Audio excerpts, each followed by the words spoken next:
मी तुझा घास घेतोय. एका छोट्या गावात गणपत नावाचा एक गरीब शेतकरी राहत होता. तो अक्कलकोटच्या स्वामींचा इतका मोठा भक्त होता की तो जे काही खायचा त्याचा पहिला घास तो बाजूला काढून ठेवायचा आणि म्हणायचा, स्वामी, आधी तुम्ही जेवा, मगच मी जेवणार. ही त्याची रोजची सवय होती. लोक त्याला वेडा म्हणायचे. अरे, अक्कलकोट कुठे आणि तुझं गाव कुठे? स्वामी इथे कसे येणार जेवायला? पण गणपतचा विश्वास ढळला नाही. एके दिवशी गणपतच्या घरी खूप गरिबी आली. घरात फक्त एकच सुकी भाकरी आणि थोडासा ठेचा उरला होता. गणपतने नेहमीप्रमाणे त्या भाकरीचा एक छोटा तुकडा तोडला आणि आपल्या झोपडीबाहेरच्या कट्ट्यावर ठेवला. डोळे मिटून तो प्रार्थना करू लागला. स्वामी, आज फक्त हेच आहे, पण तुम्ही आल्याशिवाय मी जेवणार नाही. बराच वेळ झाला, पण कोणीच आले नाही. गणपतची भूक वाढली होती, पण तो हट्टाला पेटला होता.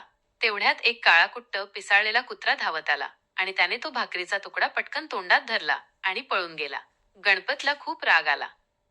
तो ओरडला, अरे, हा घास तर माझ्या स्वामींचा होता. या कुत्र्याने तो वाटवला.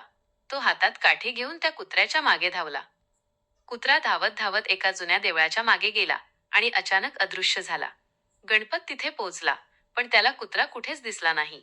तो रडत रडत खाली बसला आणि म्हणाला, स्वामी, आज तुम्ही माझा घास घेतला नाही. उलट एका कुत्र्याने तो पळवला. मी किती कमनशिबी आहे. त्याच रात्री गणपतला झोपेत एक दृष्टांत झाला.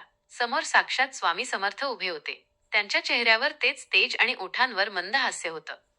स्वामी हसून म्हणाले, अरे वेड्या, कशाला काठी घेऊन माझ्या मागे धावलास? मला खूप भूक लागली होती, म्हणून मी त्या कुत्र्याच्या रूपात आलो आणि तुझा तो प्रेमाचा घास खाल्ला. बघ, माझं पोट कसं भरलंय. गणपत दचकून जागा झाला. त्याच्या डोळ्यातून घळाघळा पाणी वाहू लागलं. त्याला समजलं की स्वामी कोणत्या ना कोणत्या रूपात आपल्या सोबतच असतात.